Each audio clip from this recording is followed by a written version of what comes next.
தினமும் ஒரு தேன்துளி.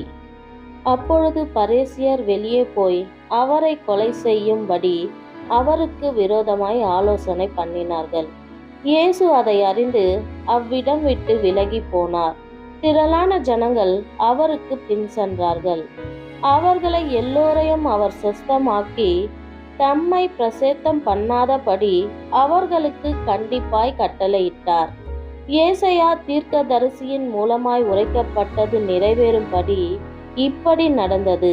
அவன் உரைத்ததாவது, இதோ நான் தெரிந்து கொண்ட என்னுடைய தாசன், என் ஆத்துமாவுக்கு பிரியமாயிருக்கிற என்னுடைய நேசன், என் ஆவியை அவர் மேல் அமர பண்ணுவேன். அவர் புறஜாதியாருக்கு நியாயத்தை அறிவிப்பார்.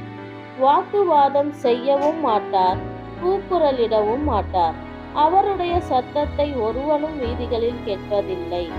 அவர் நியாயத்திற்கு ஜெயம் கிடைக்க பண்ணுகிறவருக்கும் நெறிந்த நாணலை முறிக்காமலும் மங்கி எரிகிற திரியை அணைக்காமலும் இருப்பார். அவருடைய நாமத்தின் மேல் புறஜாதியார் நம்பிக்கையாயிருப்பார்கள் என்பதே. ஆமென்.